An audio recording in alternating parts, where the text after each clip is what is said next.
Somehow कम या ज्यादा हो जाती है as compare to your normal take off. ठीक है, इसको भी आगे हम जब आप फिगर्स में देखेंगे और डिजाइन के उसमें जाएंगे, फॉर्मूलाज में देखेंगे, then it will be more clear.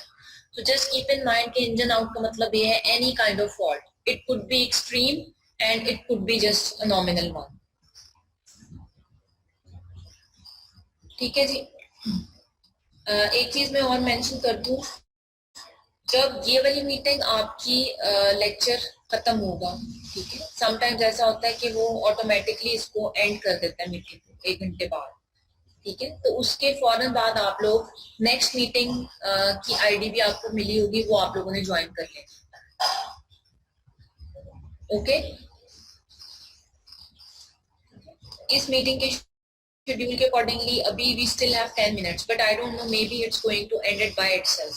If for example this meeting is going to be ended, then you have to join the next one.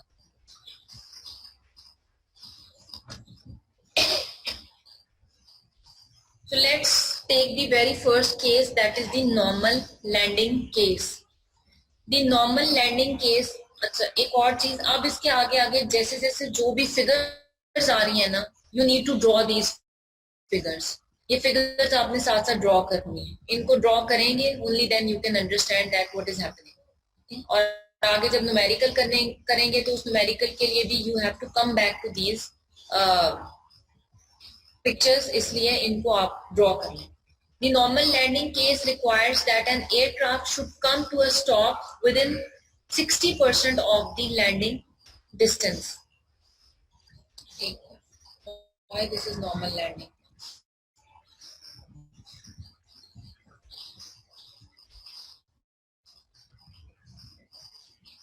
अच्छा जी, 4 केसेस हमने देखे हैं।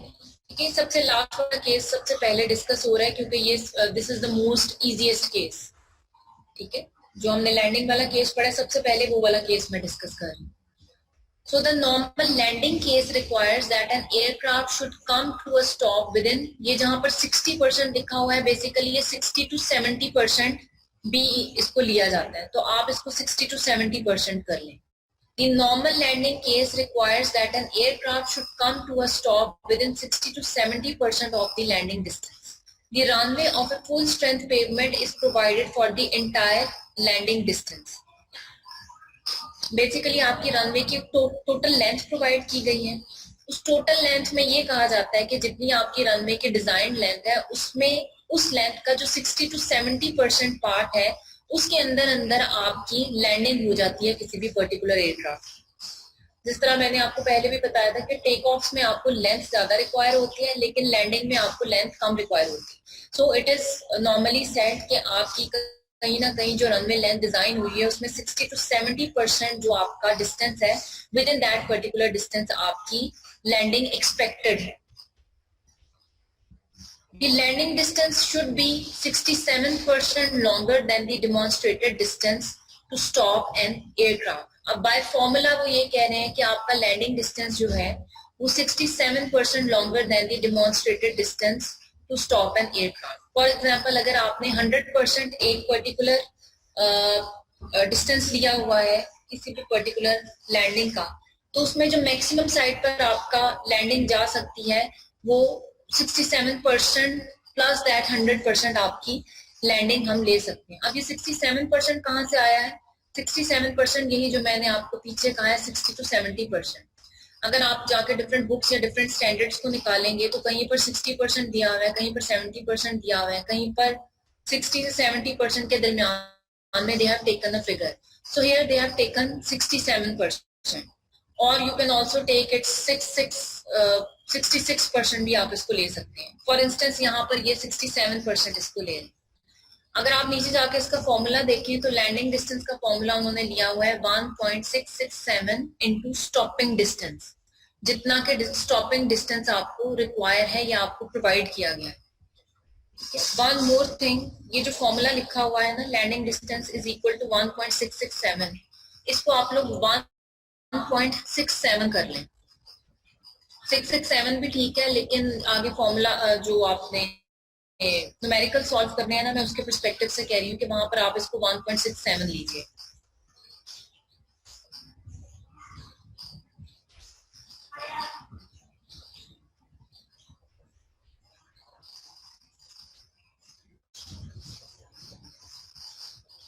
And please draw this particular figure and this particular figure. ये figure draw कर लिया आप लोगों ने?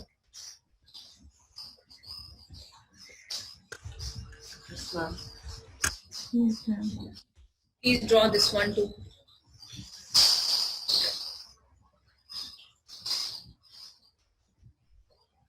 फॉर्मूला भी लिख लें.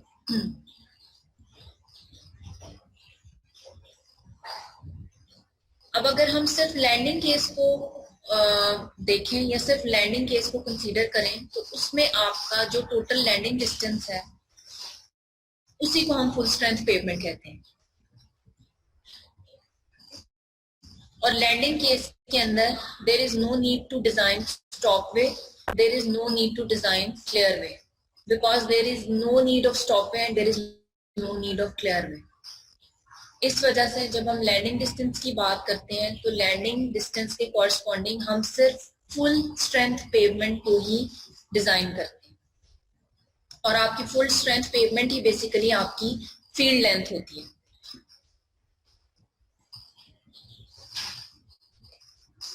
कैन एनीबडी एक्सप्लेन मी कि फुल स्ट्रेंथ पेवमेंट और फील्ड लेंथ में क्या डिफरेंस है?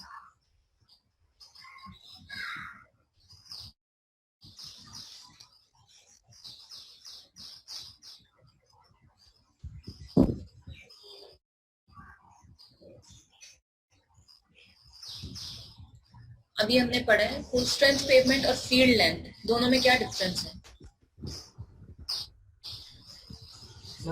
जो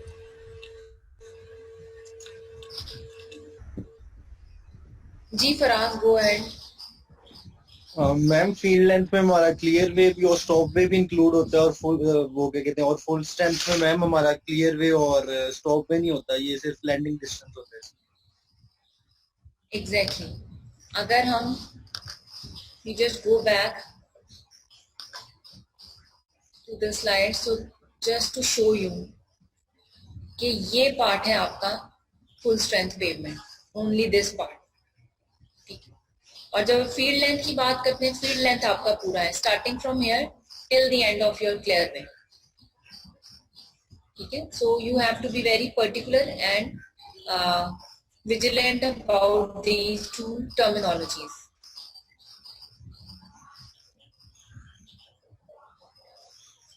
नेक्स्ट केस आपका आ गया है normal take off case. Normal take off case require, ये सबसे पहला केस है जो हमने पीछे डिस्कस किया.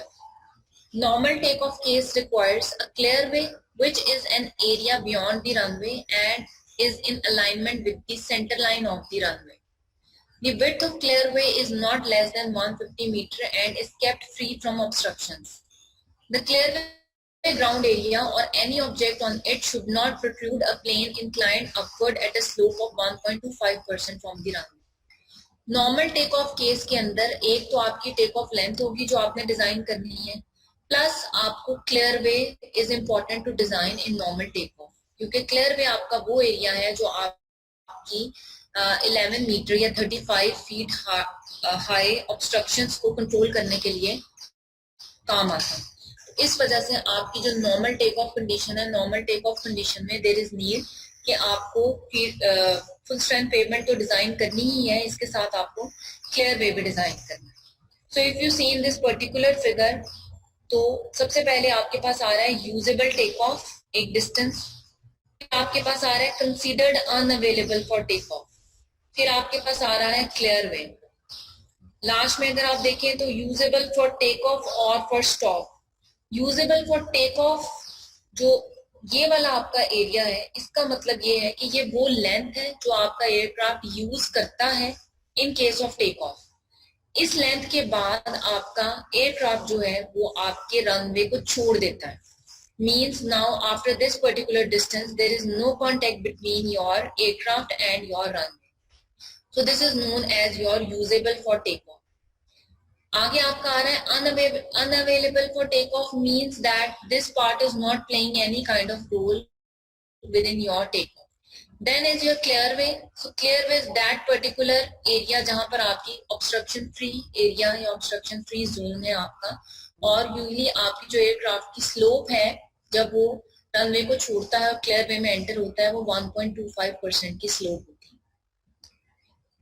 नेक्स्ट ये फिगर है आपकी इम्पोर्टेंट, जो कि आपको ड्रॉ करनी है। इसको एक दफा आप ड्रॉ कर लें, फिर मैं आपको एक्सप्लेन कर देती हूँ।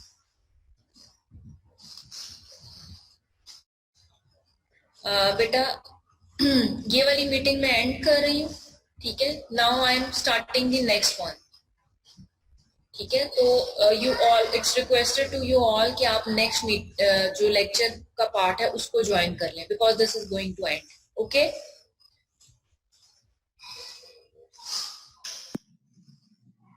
Okay ma'am.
जी बेटा आप लोग ये ड्रॉ करें फिगर, और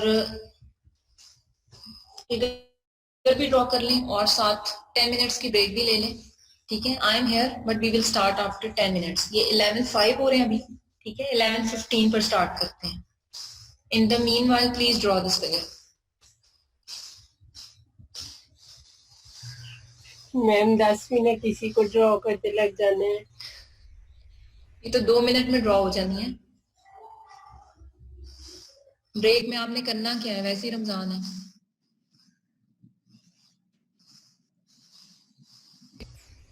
मैम थोड़ा ब्रेक ले लेंगे, कंटिन्यू सुनते सुनते मैम थोड़ी सी वो थकावट हो जाती है।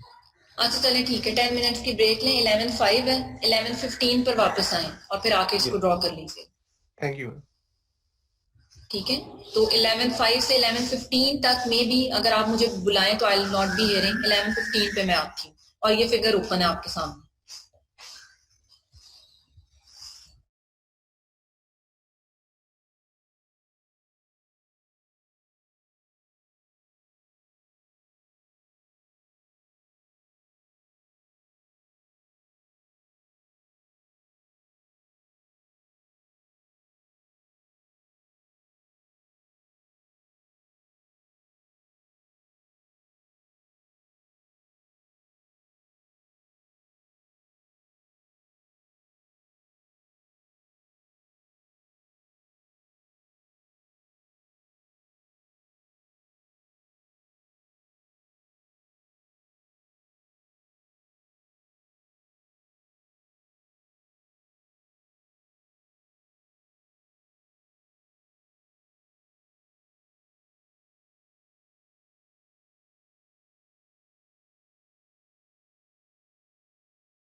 ये फिगर ड्रॉ कर लें।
जी बेटा ड्रॉ कर लिया।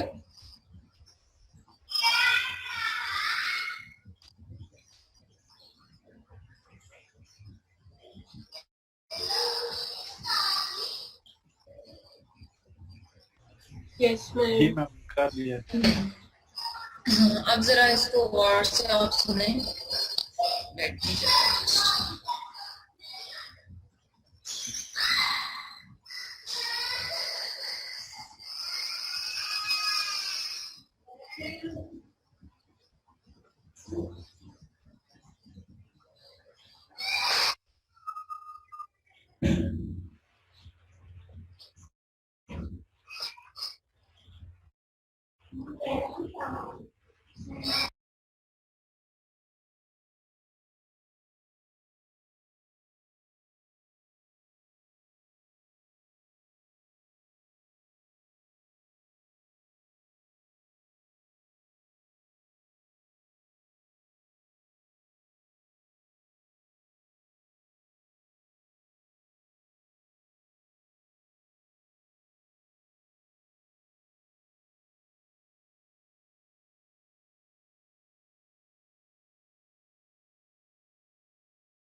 जी बेटा अगर आप इस फिगर को देखें तो इसमें सबसे पहला आपको नजर आ रहा है लिफ्ट ऑफ डिस्टेंस।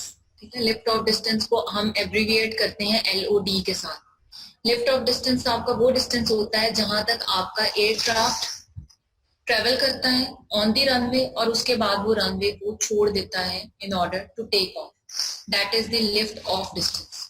अगर हम लिफ्ट ऑफ डिस्टेंस का 115% लें, मींस कि 100% अगर आपका लिफ्ट ऑफ डिस्टेंस है उसमें मोर 15% ले लें। These are according to the formulas जो आपके ये सारे डेरिवेशंस के बाद फॉर्मूलाज डिराइव हुए।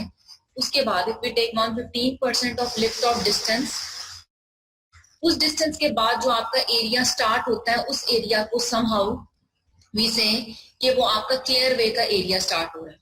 अगर आप यहाँ पर ऊपर इस फिगर को देखें तो हमें नजर आ रहा है कि clearway is either less than और equal to half of this distance. ठीक है, यहां से ऑनवर्ड एंड तक आपका जो डिस्टेंस है अगर हम उस डिस्टेंस का हाफ ले लें तो ऑलमोस्ट वो आपका क्लियर वे का एरिया हो जाता है, या उसके इक्वल हो जाता है या उससे लेस हो जाता है। अगर आप 115% ऑफ लिफ्ट ऑफ डिस्टेंस के नीचे आए तो आपको दिया गया है डिस्टेंस टू 10.5 मीटर हाइट। ये आपका D35 का डिस्टेंस है जो हमने नीचे एब्रीवेशंस में देखा। मींस कि इस डिस्टेंस के बाद आपका वो एरिया स्टार्ट हो जाता है जहां से आपके 10.5 मीटर वाली ऑब्स्टेकल को हम देखते हैं, जहां पर बेसिकली आपके एयरक्राफ्ट की स्लोप हम ले लेते हैं जो पीछे उन्होंने क्लियर वे में स्लोप दी। अगर इस D35 का हम 115% लें, so that is your total take off distance जो कि आपको चाहिए होता है। और टोटल टेक ऑफ डिस्टेंस के अंदर आपकी फुल स्ट्रेंथ पेवमेंट प्लस आपका क्लियर वे इंक्लूडेड होते हैं। और डेफिनेटली आपकी फुल स्ट्रेंथ पेवमेंट है और क्लियर वे है तो समवेयर कहीं ना कहीं इसमें आपका स्टॉप वे भी इंक्लूडेड होता है. अब समहाउ नॉर्मल टेक ऑफ में stop way is not needed, ठीक है, तो वो आपका उसकी वैल्यू आपके पास 0 आ जाएगी, but stop way is somewhere there. So these are the distances that you need to design for your normal takeoff criteria. इसी को अगर हम आगे फॉर्मुलेशन की फॉर्म में देख लें, so this is again the same case.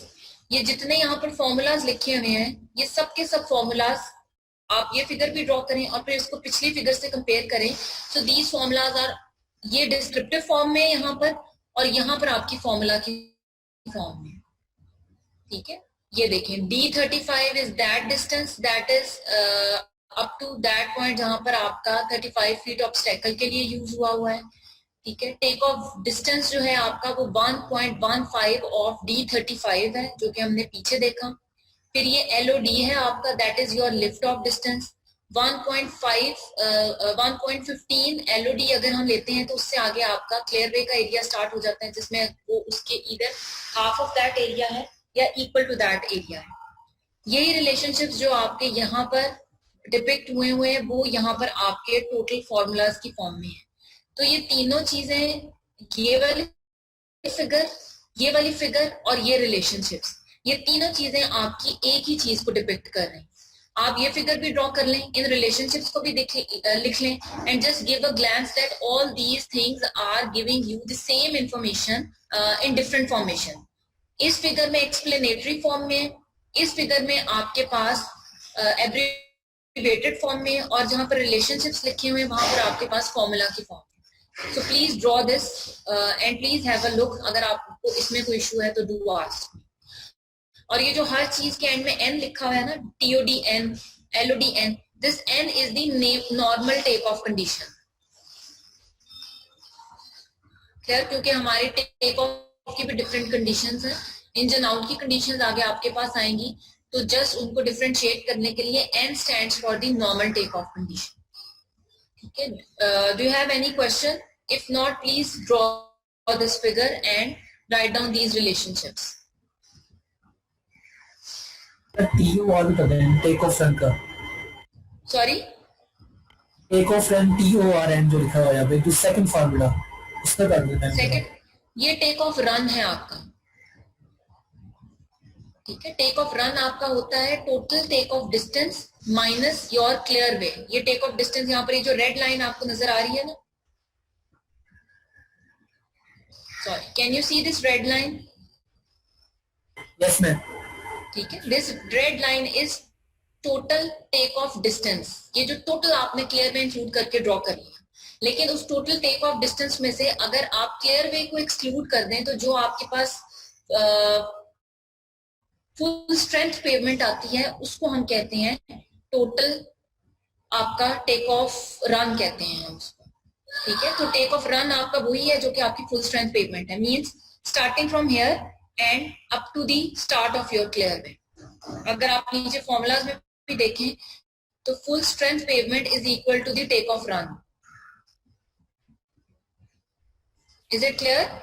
Yes ma'am, clear है. Okay. Please draw this figure और ये रिलेशनशिप्स भी ड्रॉ करें और एक दफा दोनों फिगर्स को और इन रिलेशनशिप्स को आपस में कंपेयर कर लें. I am here if you have any questions you can go ahead with that.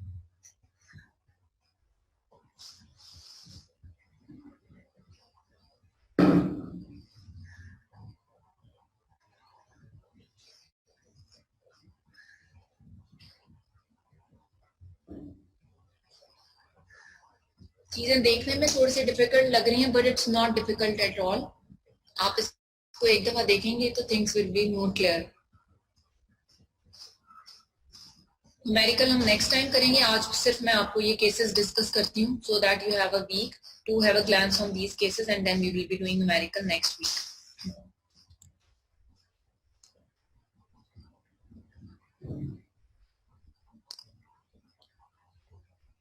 Once you are done, please मुझे इन्फॉर्म करें.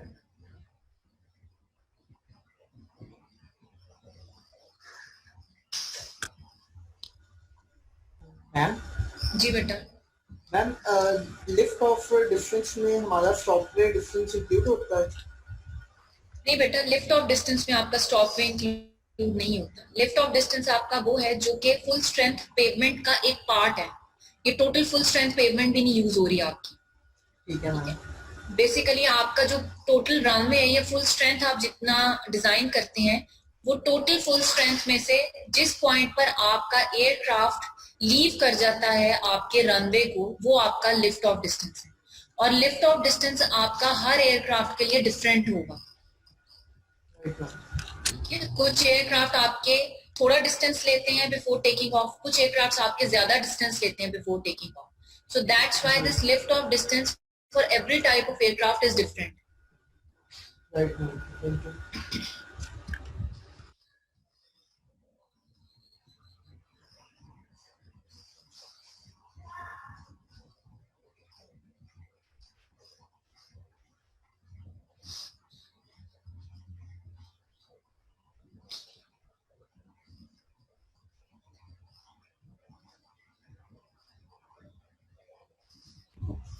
मैम 1 मिनट वो पीछे ये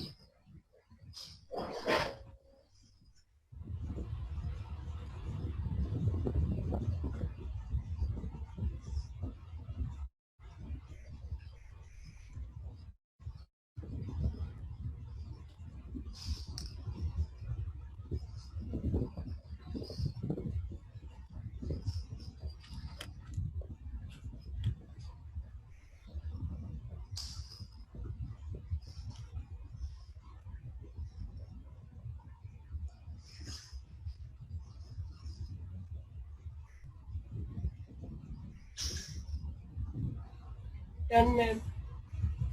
done? Okay, everyone is done.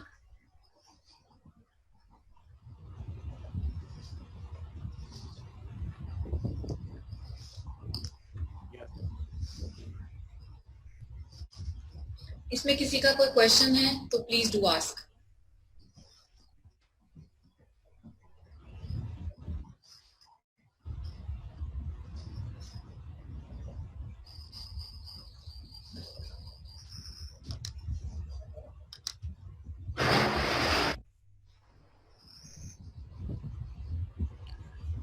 Ma'am इसमें जो 1.15 LOD है मैम, ये किसको रिप्रेजेंट कर रहा है?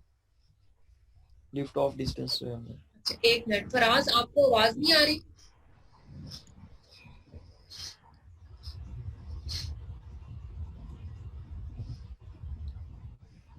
जी फराज, कैन यू हियर मी?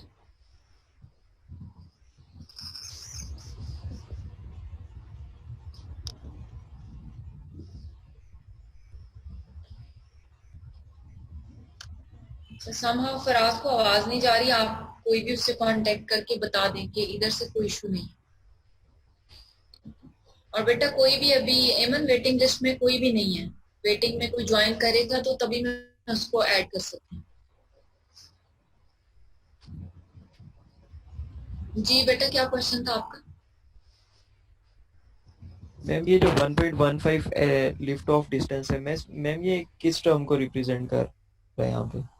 मतलब कौन सा डिस्टेंस बता रहा है ये? आप इस पिछली फिगर में जाए, यहाँ पर ज्यादा क्लियर है। ये 115% ऑफ लिफ्ट ऑफ डिस्टेंस पे जब आप यहाँ पर ऊपर जाते हैं तो यहाँ से लेकर एंड तक जो आपका एरिया स्टार्ट हो रहा है, ये एक्चुअली एक डिस्टेंस बता रहा है। और ये कह रहा है कि इस डिस्टेंस का अगर आप हाफ ले लें तो वो आपका क्लियर वे का डिस्टेंस बन जाए। सही है, ठीक है। 115% ऑफ लिफ्ट ऑफ डिस्टेंस, वो वाला point till the end of your field length, उसका अगर हाफ लेंगे तो वो आपका क्लियर वे का डिस्टेंस बन।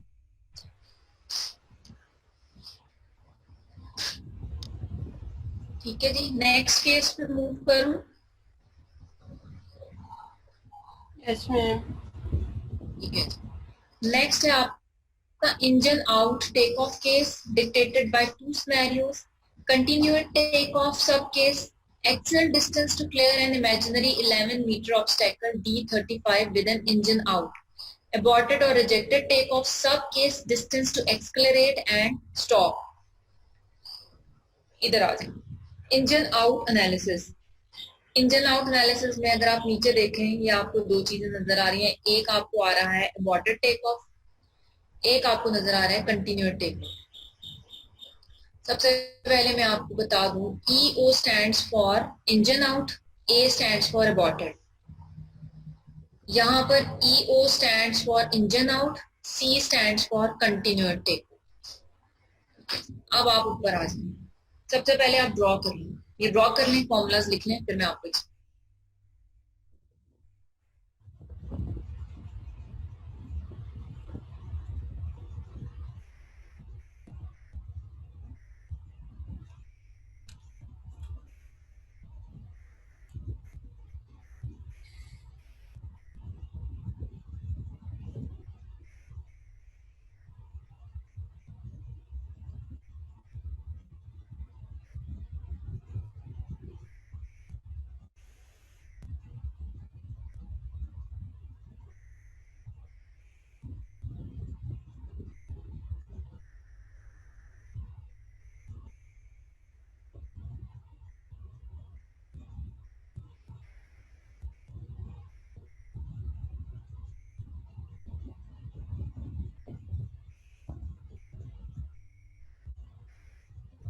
Screen is not showing. Screen invisible. Ma'am मेरे ख्याल में नहीं है, सना हाशमी होस्ट बन गई है। वो सब कुछ करते नहीं हो। हाँ मैंने किया है। What's happening? मैम का इंटरनेट डिस्कनेक्ट हो गया।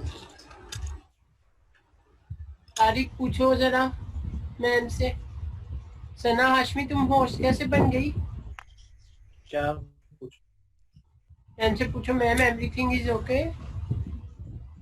गुलाम क्या हाल है आपका? गुलाम गोश्त।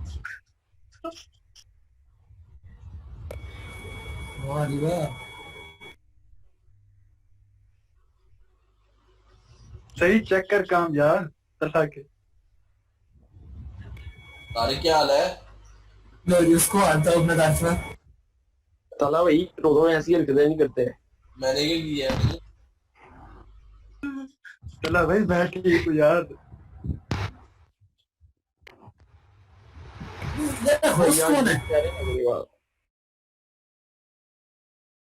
तारिक कांटेक्ट करो मैम से, मैंने पढ़ना है अभी। मैम से कांटेक्ट ना करो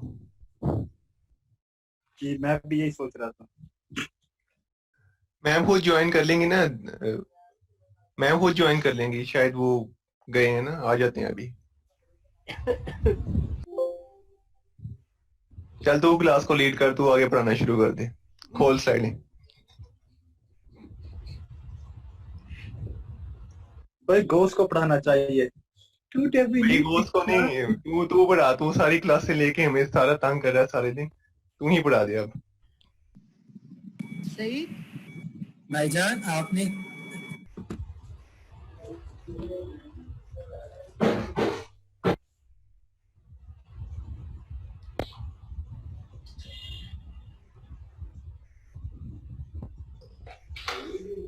जी बेटा स्क्रीन विजिबल है? Yes ma'am. Okay fine, draw करें।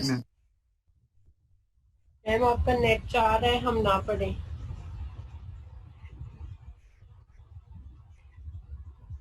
नेट चाह रहा है लेकिन मैं नहीं चाह रही।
जी बेटा, अगर इस केस में आप देखें तो इस केस में जो आपका कंटिन्यूड टेक ऑफ है, this is somehow similar to the normal take off conditions.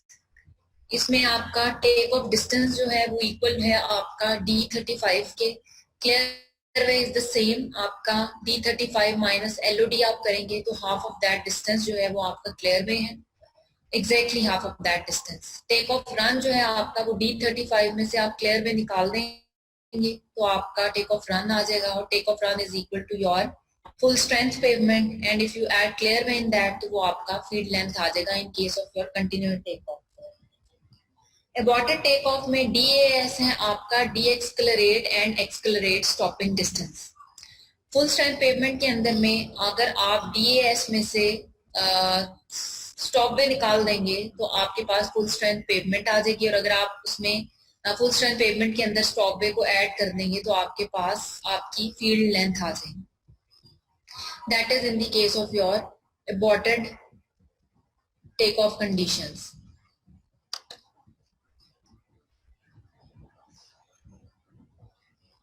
जी, अगर मैं मूव करूं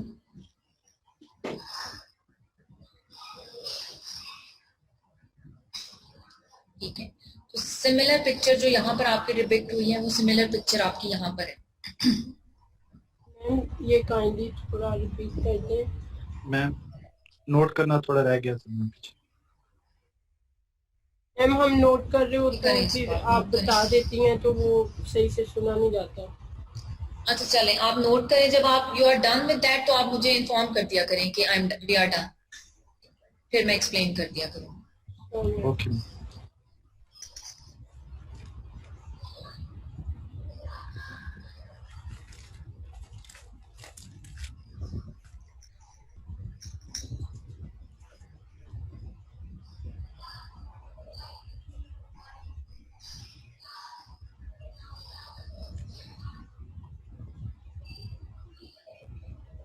मैम डन। Yes ma'am. ठीक है जी, इसमें अगर आप कंटिन्यूड टेक ऑफ देखें, continued take off is somehow similar to the one that was in the normal take off conditions. ठीक है, अबॉर्टेड टेक ऑफ में यहाँ पर आपका थोड़ा सा डिफरेंस आया है, जिसके अंदर DAS stands for deceleration and acceleration speed. इसके अंदर आप अगर स्टॉप पे इसमें से सब्ट्रैक्ट कर देंगे तो आपके पास फुल स्ट्रेंथ पेवमेंट आ जाएगी, और अगर फुल स्ट्रेंथ पेवमेंट के अंदर आप स्टॉप पे को ऐड कर देंगे तो आपके पास फील्ड लेंथ आ जाएगी। It will be more clear with this particular next picture, ये वाली। ठीक है, ये सेम ही डिपिक्शन है जो यहाँ पर आपकी एब्रीवेशंस और फॉर्मुलेशन की फॉर्म में, यहाँ पर डिस्क्रिप्टिव फॉर्म में, इसको भी आप ड्रॉ कर लें।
जी बेटा डन।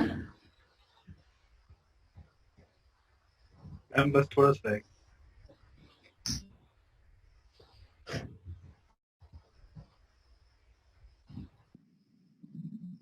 इसको ड्रॉ करवाने का मकसद ये है कि आप यस मैम। के हाथों से चीज निकले, सो that you should be knowing के कहाँ पर कौन सा डिस्टेंस खत्म हो रहा है और कौन सा डिस्टेंस किस चीज को डिपेक्ट कर। Only that is the purpose, otherwise slides तो आपको ये मिल जाएंगी।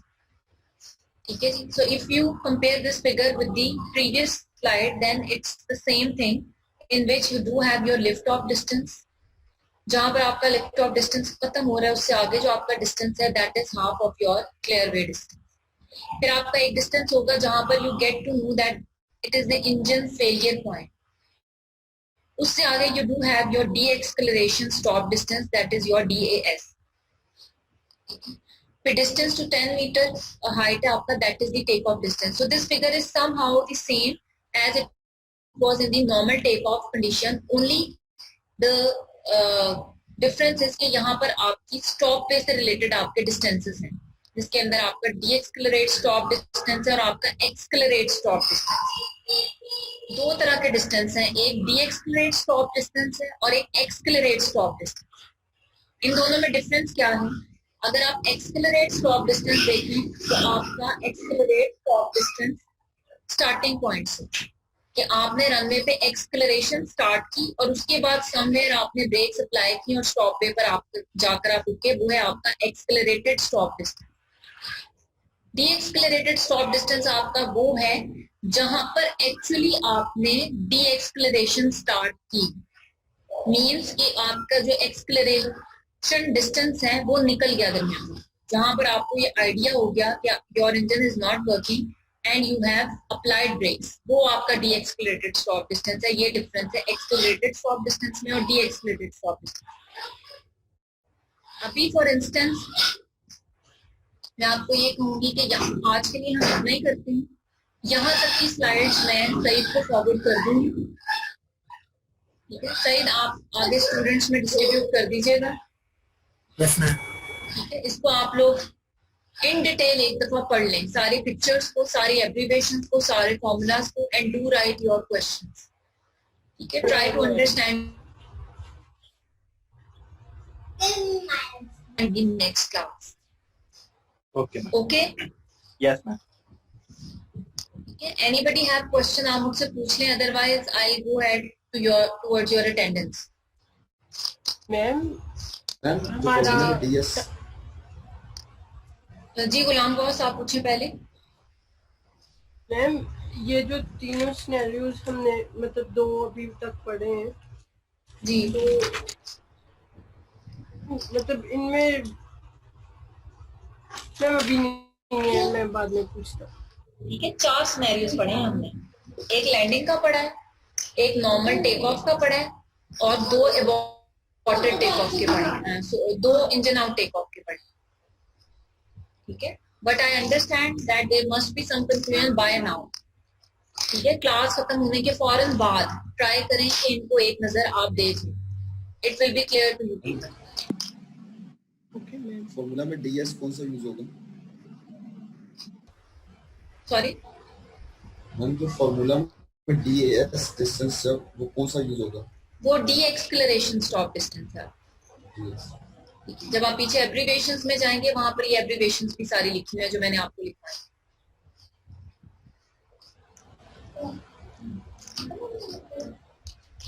ठीक है, अब मैं आपकी अटेंडेंस ले लूं।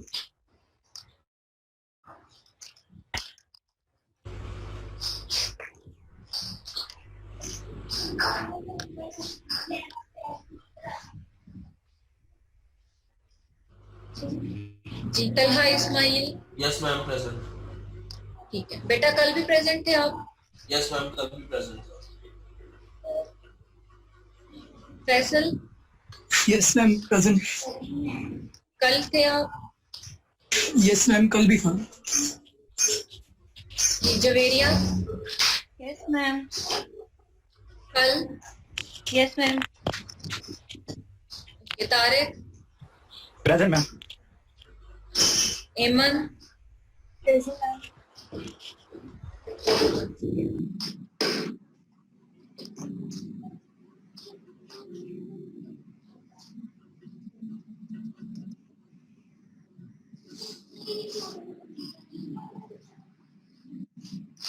जी यासर,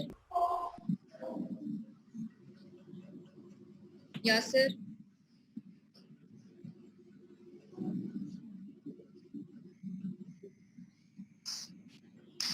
तलहा, उमर,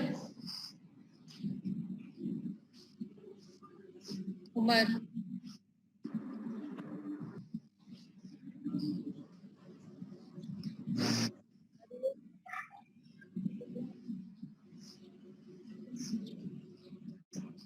हारून, Yes, ma'am. गुलाम बॉस, yes ma'am, Waqas,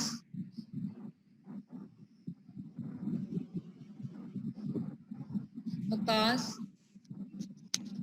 Uzair, present ma'am. कल थे बेटा आप? उजैर मैम? जी जी उजैर। नो मैम, कल मैं नहीं था। सॉरी। उसामा की हो गई है? जी प्रेजेंट है उसामा।